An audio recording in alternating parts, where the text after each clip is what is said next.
April 27th was a Friday. The city of Gaizhou was bathed in bright spring sunshine, filled with birdsong and blooming flowers. As night quietly fell, the small city's streets lit up with neon lights. At 7:30 p.m., a young woman dressed very provocatively knocked on Yan Chaoshui's door. From inside came the wary voice of Yan Chaoshui's wife. "Who is it? Who are you looking for?" Hao Zhenkai, like his father, was a very calculating person.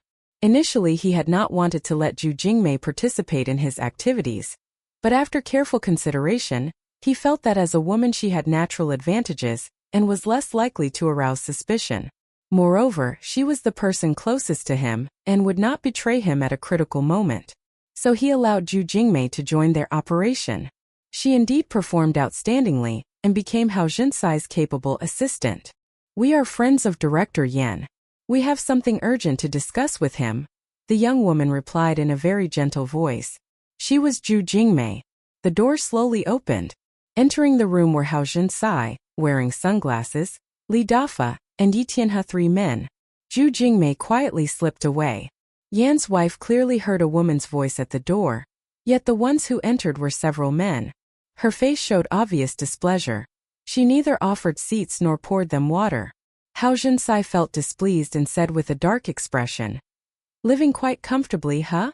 Where's Director Yan? He owes me 30,000 yuan, time to pay up."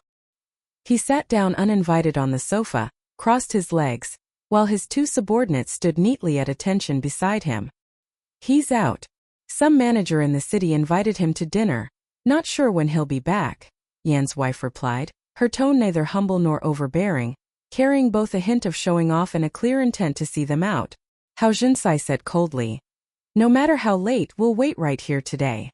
He waved to Li Dafa and the others. "Don't just stand there like idiots, sit down." Yan Chaoshui's wife had no suspicion toward these debt collectors at all. She had no idea that a catastrophe was silently descending upon her family.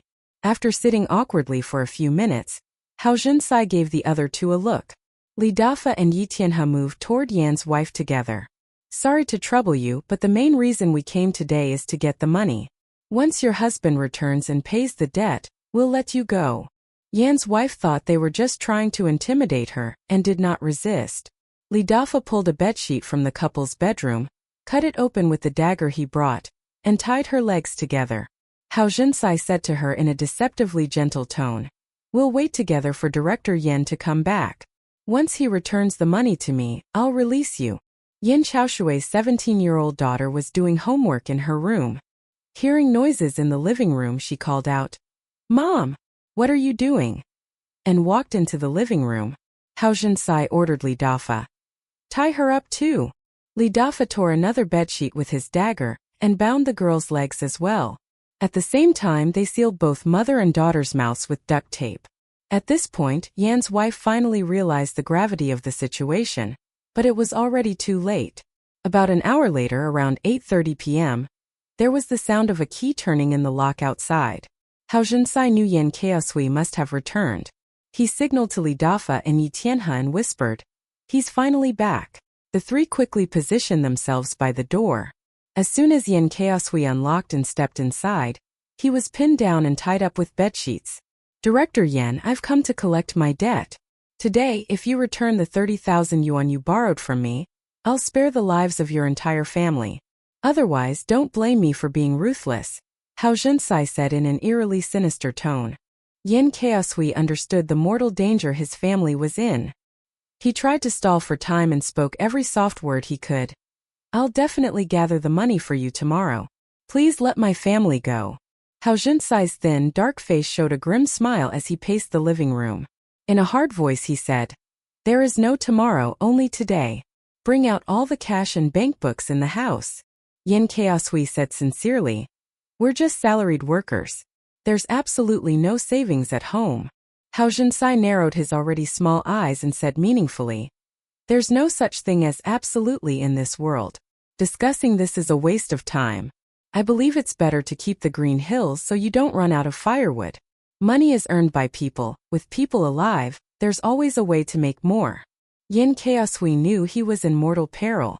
He kept looking for an opportunity to break free from the bindings on his legs, and open a window to call for help, but Hao Junsai gave him no chance. Deep down, Yan understood that even if he handed over the bank books, these men would not let him live.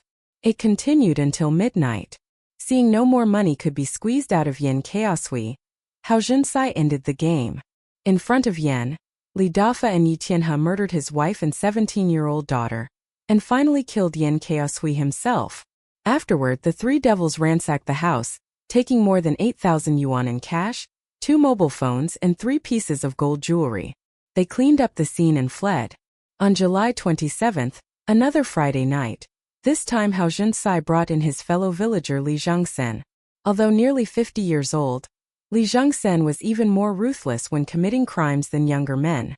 Again at around 7:30 p.m., after a rhythmic ring of the doorbell, the voice of Kong Xuqing, head of the car insurance department at the Gaizhou City Insurance Company, came warily. "Who is it?" "We're friends of Section Chief Kong. We have something to discuss with him." Zhu Jingmei's sweet and clear voice rang out. The door opened. For demons forced their way in. Only Kong Xuqing and his wife were home. Their son was spending summer vacation at his grandmother's in the countryside. Using the same method as before, Hao Junsai's gang murdered Kong Xuqing and his wife, taking more than 7,000 yuan in cash, 2 mobile phones, 4 pieces of gold jewelry, and 1 white Omega lady's watch. 2 home invasions, 5 murders in total. Although the loot was less than expected, it greatly stimulated the empty souls of Hao Junsai and his accomplices. Hao Junsai told his gang, "Our mission in Gaizhou is complete. Next we go out of province to find new wealth.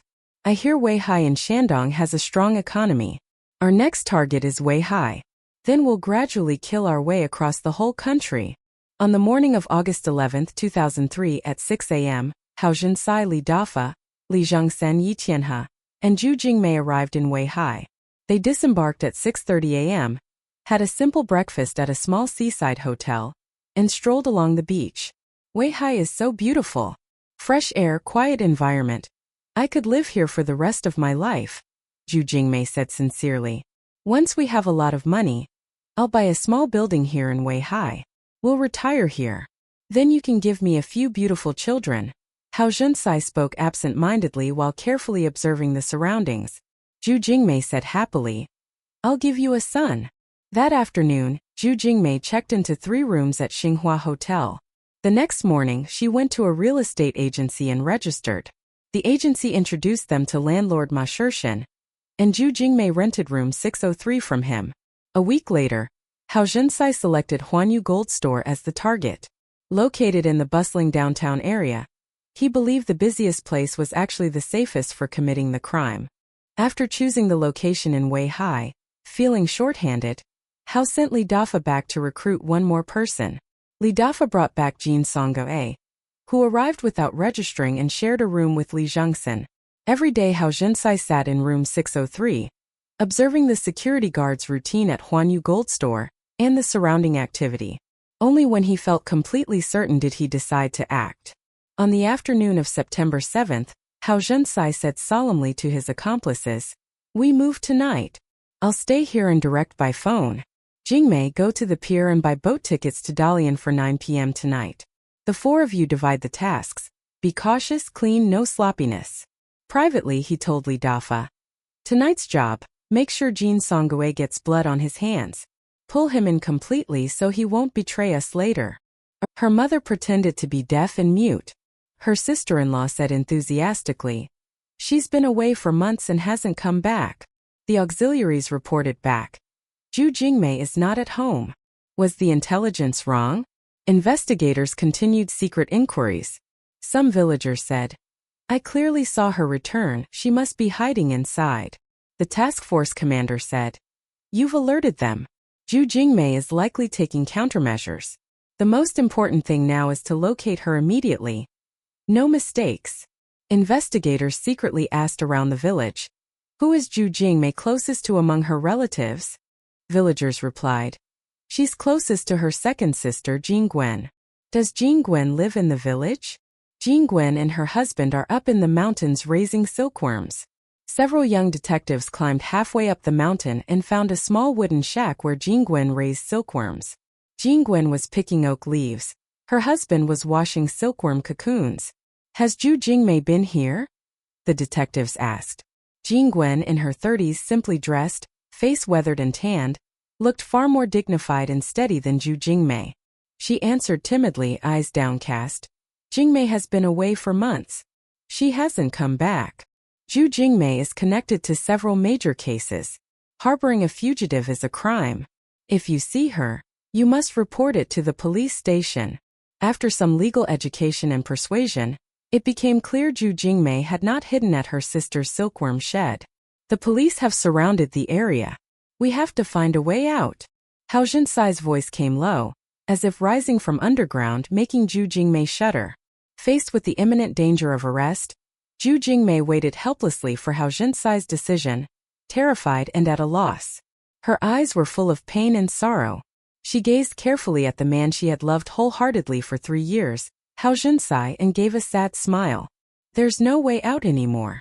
Let's die together. If I die with you, I'll have no regrets. Tears flowed as her weak voice seemed to come from the grave.